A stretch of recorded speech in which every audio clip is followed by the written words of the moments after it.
Welcome to Nasdaq Trade Talks. I'm your host, Jill Malandrino, Global Markets Reporter at Nasdaq.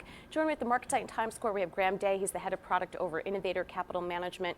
We're going to take a look at the Nasdaq 100 Power Buffer ETF that allows us to take advantage of the upside while having defined outcomes for the downside, ticker NOCT. It's great to have you back with us in studio, Graham. Sure. Let's talk about defined outcome ETFs in general. What are they designed to do? Well, when we look at the space in terms of investors being able to access the market but have a built-in downside buffer, there really wasn't anything in the ETF space. There are a lot of products in the insurance world and maybe the bank world, but ETFs is kind of where people want to be. It's low cost, fee-based, transparent. And so the defined outcome ETFs allow investors to participate in an index like the Nasdaq 100 up to a cap, but have a known downside buffer. And we think, given where the markets are at, the increased volatility, this is an incredibly relevant product today. Right, especially as you were saying before, the market activity that we've seen in September. And it seems as if October is going to have the same kind of trading pattern, but managing that downside risk is really key for these defined outcome ETFs. Absolutely. I think after a 10-year bull run, investors aren't necessarily looking to have unhedged upside exposure. Are the markets really going to give us 13, 15% a year over the next 10 years? Probably not. And so if you're able to get a majority of that upside, but also have a known downside buffer of 15%, we think that's incredibly valuable for investors today. Okay, let's dive behind the Innovator Nasdaq 100 Power Buffer ETF, again, ticker NOCT. Clearly that's based on the Nasdaq 100 index. Tell us more about the mechanics behind it.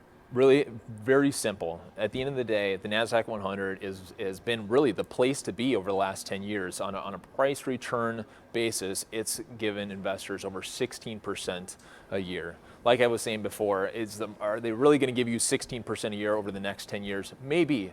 And that's one of the beautiful thing about these ETFs is that they're going to give you the majority of the upside to the market. But really what people are more worried about today is what happens if the market's down 20? Is my strategy that hedges on the downside, is that actually going to give me a downside buffer? Well, with these ETFs, you know, if you buy it, you have a built-in 15% buffer.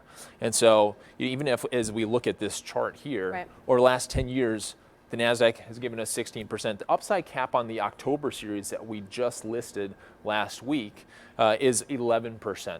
And so if over the next year, the Nasdaq 100 appreciates another 16%, your worst case scenario is that you're going to capture about 70% of the upside. A lot of investors are incredibly happy with that. Yeah.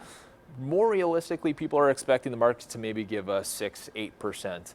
You will capture those gains one for one. And if there is a market correction, if the Nasdaq 100 drops, in this case 10%, you'd be flat.